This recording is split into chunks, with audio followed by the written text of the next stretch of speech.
Gabriel, rede social vicia? Nossa, muito. Pois é, isso já não surpreende ninguém. Curtidas, corações, reações ativam o centro de recompensa do cérebro, assim como o álcool e outras drogas. O resultado pode ser sintomas de abstinência, irritabilidade, ansiedade e até depressão. O que muitos ainda não percebem, porém, é que o problema não atinge apenas crianças e adolescentes, os chamados nativos digitais. Cada vez mais, idosos também têm sido fisgados por esse vício silencioso, com possíveis prejuízos à saúde mental e aos laços sociais. Bom dia, Alderiza.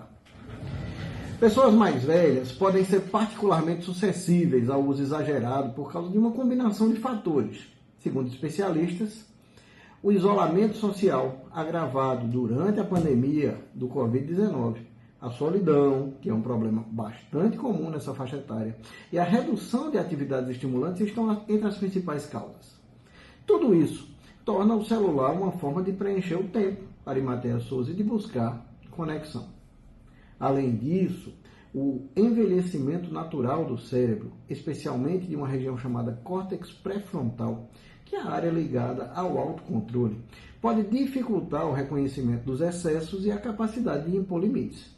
Quando há algum comprometimento cognitivo leve, esse risco acaba se intensificando.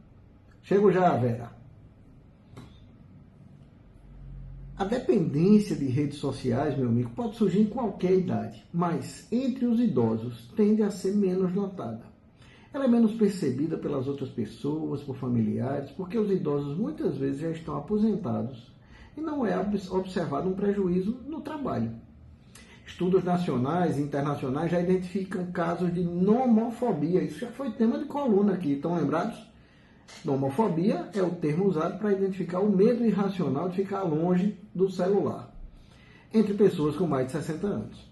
A condição provoca sintomas como ansiedade extrema, tremores, falta de ar, suor excessivo e irritabilidade quando o aparelho não está por perto. Trata-se de um quadro extremo de dependência, que mostra como o uso desregulado da tecnologia pode ultrapassar barreiras psicológicas e atingir a saúde física e emocional do idoso. Grande abraço, Fátima. Bom dia para você também. O cérebro, Gabriel, ele sente os efeitos do vício. Pesquisas mostram que o uso prolongado das redes sociais afeta a região frontal, responsável por funções como atenção, tomada de decisão e controle de impulsos. Na prática clínica, é cada vez mais comum encontrar idosos com dificuldade de manter o foco, mais dispersos e com queixas de memória recente. Além dos efeitos cognitivos, o sono também sofre. A exposição prolongada às telas, especialmente à noite, inibe a produção de melatonina, o hormônio que regula o ciclo do sono. Somado a isso, o conteúdo das redes sociais, ágil, emocionalmente carregado e altamente estimulante, mantém o cérebro em estado de alerta. O resultado costuma ser insônia, sono superficial e cansaço constante, o que afeta diretamente o humor, a memória e a disposição dos idosos no dia seguinte. Quando o cérebro é constantemente estimulado por notificações, vídeos curtos, rolagem infinita, perde a prática em manter a atenção por períodos prolongados. Isso gera uma espécie de atenção fragmentada, que impacta a memória de curto prazo e a organização do pensamento. No consultório, nós vemos idosos que se esquecem de compromissos, têm dificuldade de manter o foco em uma conversa ou de realizar tarefas sequenciais. O uso abusivo pode impactar também diretamente o humor. Como a pessoa deixa de fazer outras atividades para ficar nas redes sociais, ela perde fatores importantes para manter o humor estável e pode acabar se deprimindo. Todos esses sintomas são sinais de algo que não está indo bem e merece atenção. Além dos problemas de saúde, meus amigos, o uso excessivo de celular também deixa os idosos mais suscetíveis a notícias falsas, as famosas fake news. Um estudo de pesquisadores das universidades de Princeton e de Nova York, publicado em 2019 na revista Science Advances, mostrou que usuários de Facebook com mais de 65 anos compartilharam quase 7 vezes mais fake news do que internautas na faixa etária mais jovem. E estão aí os grupos de WhatsApp. Bom dia, Luciene. Um abraço para o pessoal de São Sebastião de Lagoa de Roça. Essa proporção ocorre, meus amigos, porque muitas pessoas idosas não tiveram contato com tecnologias digitais ao longo da vida, o que pode dificultar a identificação de notícias falsas, golpes ou conteúdos manipulativos. A confiança excessiva em fontes informais, como grupos de WhatsApp, Telegram, directs do Facebook ou Instagram com amigos e familiares, os torna mais vulneráveis à desinformação e a golpes. Não podemos esquecer da terrível campanha que se fez contra vacinas nesse país, e ainda se faz, entre outras coisas, né?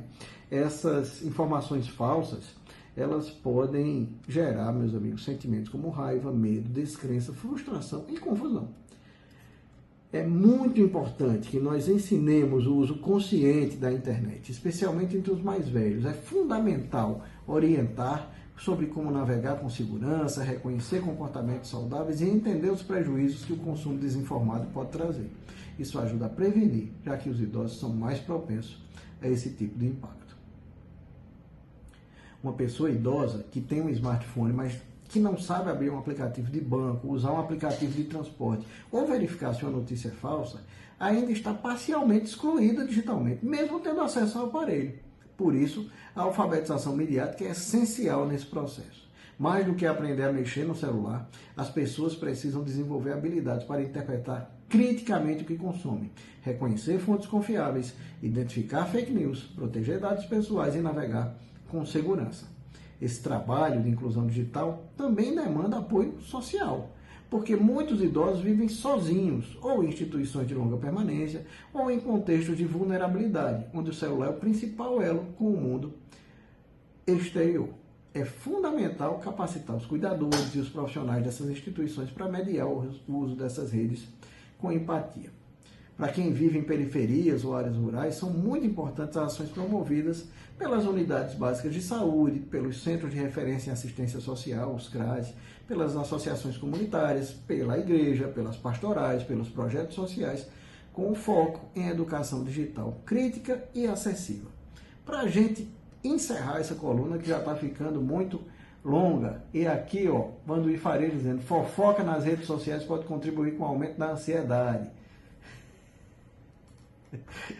Pedindo para avisar que chegou o queijo do rei no joguinho bem novinho. Eu acho, Vanduí ligado aqui para fazer a publicidade do Atacadão Farias. Muito bem, minha gente, algumas dicas para os familiares. Se um idoso desenvolver um padrão de uso não saudável das redes sociais, existem algumas estratégias importantes para você, familiar, ajudar o seu parente. Vamos lá. Primeiro, uma conversa franca. O diálogo deve ser acolhedor e sem julgamentos. Não adianta ir com 5 pedras na mão, não, viu? É essencial que a família aborde o tema com empatia, tentando se colocar no lugar da pessoa, em vez de adotar um tom acusatório ou agressivo. Há atividades prazerosas, reorganizar a rotina e incentivar atividades presenciais, como caminhadas, leituras, passatempos e encontros com os amigos, ajuda a equilibrar o tempo online. Jogar uma sinuquinha lá nas bolinas pode ser bastante saudável. Não escutou, não? Contrato social fora das telas. Participar de grupos presenciais ou oficinas de educação digital crítica pode ampliar o círculo de convivência e reduzir o tempo de exposição ao celular. E tecnologia a favor. Tem aplicativos como Stay Free, Rescue Time, que estão disponíveis amplamente, tanto para Android como para iOS, que ajudam a monitorar o tempo de uso do celular e podem aumentar a consciência sobre o excesso. Desligar notificações também é uma medida simples e eficaz. Eu desliguei as notificações do meu celular. Desliguei. Porque o que eu percebi? Toda vez que chegava uma mensagem no WhatsApp, eu desviava a atenção do que estava fazendo para olhar para o celular. Para olhar para o celular o tempo todo. Não conseguia fazer mais nada. Então, uma das estratégias que eu usei foi desligar as notificações do celular. Bom dia.